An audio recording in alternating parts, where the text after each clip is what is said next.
അഫ്ഗാനിസ്ഥാനും പാകിസ്ഥാനും തമ്മിൽ താൽക്കാലിക വെടിനിർത്തൽ ധാരണയായതോടുകൂടി തന്നെ യുദ്ധം കാണ്ഡഹാറിലേക്ക് വ്യാപിപ്പിക്കാൻ ഒരുങ്ങുകയാണ് പാകിസ്ഥാൻ. ഇപ്പോൾ കാണ്ഡഹാറിലേക്ക് വ്യോമാക്രമണം നടത്തിയിരിക്കുകയാണ്. അഫ്ഗാനിസ്ഥാനിൽ ഇപ്പോൾ US-ന്റെ ഡ്രോണുകൾ റോന്തു ചുറ്റുന്നതായും റിപ്പോർട്ടുകൾ പുറത്തുവരുന്നുണ്ട്. ഇതോടുകൂടി യുദ്ധകാഹളമാണോ US അടക്കം മുഴക്കുന്നതെന്ന ചോദ്യങ്ങളാണ് ഉയർന്നു വരുന്നത്. കാണ്ഡഹാറിലെ ഷോറാബാഗ് ജില്ലയിൽ അഫ്ഗാൻ പാക് സൈനികർ തമ്മിൽ ഏറ്റുമുട്ടൽ നടക്കുകയാണ് എന്നും റിപ്പോർട്ടുകളുണ്ട്. അഫ്ഗാൻ മാധ്യമ പ്രവർത്തകരടക്കം കൊല്ലപ്പെട്ടതായും വൃത്തങ്ങൾ സൂചിപ്പിക്കുന്നു. കാണ്ഡഹാറിലെ സ്പിൻ ഗോൾഡാക് ജില്ലയിലാണ് ഇന്ന് രാവിലെ പാകിസ്ഥാൻ ആക്രമണം നടത്തിയിരിക്കുന്നത്. ആക്രമണത്തിൽ 12 സാധാരണക്കാർ കൊല്ലപ്പെട്ടതായി തന്നെ ഇസ്ലാമിക് എമിറേറ്റ് ഓഫ് അഫ്ഗാനിസ്ഥാൻ വക്താവായ സാബിഹുള്ള മുജാഹിദ് അറിയിച്ചിരിക്കുകയാണ്. ആക്രമണത്തിൽ 100-ലേറെ പേർക്ക് പരിക്കേറ്റു. ഇതിൽ 80ഓളം പേർ സ്ത്രീകളും കുട്ടികളുമാണ് എന്നതാണ് വൃത്തങ്ങൾ സൂചിപ്പിക്കുന്നത്. അതിർത്തിയിൽ സംഘർഷം കടുപ്പിച്ചിരിക്കുകയാണ് പാകിസ്ഥാനും അതുപോലെ അഫ്ഗാനിസ്ഥാനും. അഫ്ഗാൻ നടത്തിയ പ്രകോപനത്തിന് നൽകിയ മറുപടിയാണ് 20 താലിബാൻകാരെ വധിച്ചതെന്നാണ് പാകിസ്ഥാന്റെ അവകാശവാദം. എന്നാൽ 12ഓളം സാധാരണക്കാരെ കൊലപ്പെടുത്തിയ പാകിസ്ഥാന്റെ നിരവധി സൈനികരെ വധിച്ചെന്നും സുരക്ഷാ പോസ്റ്റുകൾ തകർത്തെന്നും താലിബാൻ പ്രതികരിച്ചുകൊണ്ട് ഒരു വീഡിയോ കഴിഞ്ഞ ദിവസം പുറത്തിറക്കിയിരുന്നു.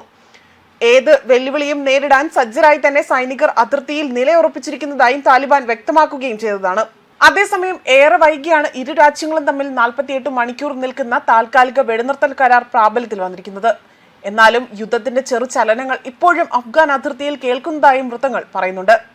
അഫ്ഗാനിസ്ഥാൻ വെടിനിർത്തൽ അവകാശപ്പെട്ടതായി പാകിസ്ഥാൻ അവകാശപ്പെടുകയാണ് ചെയ്തിരിക്കുന്നത്. എന്നാൽ ഇത് അഫ്ഗാനിസ്ഥാൻ സ്ഥിരീകരിച്ചിട്ടില്ല ഇതുവരെയും. വെടിനിർത്തലിനെ കുറിച്ചോ അല്ലെങ്കിൽ ഏറ്റുമുട്ടൽ താൽക്കാലികമായി നിർത്താൻ ആരാണ് ആവശ്യപ്പെട്ടത് എന്നതിനെ കുറിച്ചോ ഇതുവരെ അഫ്ഗാൻ പക്ഷത്തു നിന്ന് യാതൊരുവിധ പ്രതികരണവും വന്നിട്ടില്ല.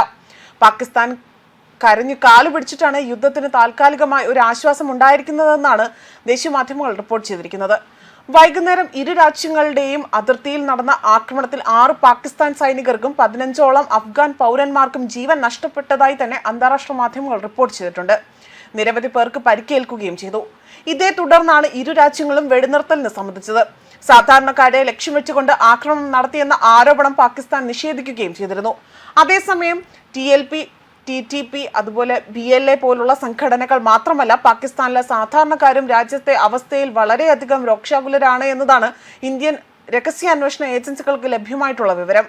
ഇമ്രാൻഖാനെ പ്രധാനമന്ത്രി സ്ഥാനത്ത് നിന്ന് പുറത്താക്കിയതും അറസ്റ്റ് ചെയ്തതും ജനങ്ങൾക്കിടയിൽ വലിയ രീതിയിലുള്ള അമർഷങ്ങൾക്കിടയാക്കിയതായി പ്രധാന സംഭവമായി തന്നെ എടുത്തു പറയുന്നുണ്ട്. വർദ്ധിച്ചു വരുന്ന വിലക്കയറ്റം, സാമ്പത്തിക പ്രശ്നങ്ങൾ എന്നിവയും ജനങ്ങൾക്ക് ഭരണകൂടത്തിനോടുള്ള അതൃപ്തി വളരെ വ്യക്തമായി തന്നെ ഇവിടെ എടുത്തു കാട്ടുകയും ചെയ്യുന്നുണ്ട്. പാകിസ്ഥാനിൽ വലിയൊരു കൊടുങ്കാറ്റ് രൂപം കൊള്ളുന്നു എന്നതാണ് ഇന്ത്യൻ രഹസ്യാന്വേഷണ ഏജൻസികൾ പറയുന്നത്. അഫ്ഗാൻ താലിബാൻ TLPയുമായും ബന്ധപ്പെട്ടതാണോ അതോ എല്ലാ ഭരണകൂട വിരുദ്ധ ശക്തികളും പാകിസ്ഥാൻ സർക്കാരിനെതിരായി തന്നെ പോരാട്ടത്തിൽ ഒരുമിക്കുന്നതിന്റെ സൂചനയാണ് ഇതെന്നാണ് വിലയിരുത്തപ്പെടുന്നത്. അനുയോജ്യമായ സമയം വന്നാൽ പാകിസ്ഥാനിൽ സംഭവിക്കാൻ പോകുന്നത് പ്രക്ഷോഭമോ അല്ലെങ്കിൽ സായുധ കലാപമോ ആയിരിക്കും എന്നതാണ് സൂചനകൾ പുറത്തു വന്നിരിക്കുന്നത്. ന്യൂസ് ഡെസ്ക് കർമ്മ ന്യൂസ്.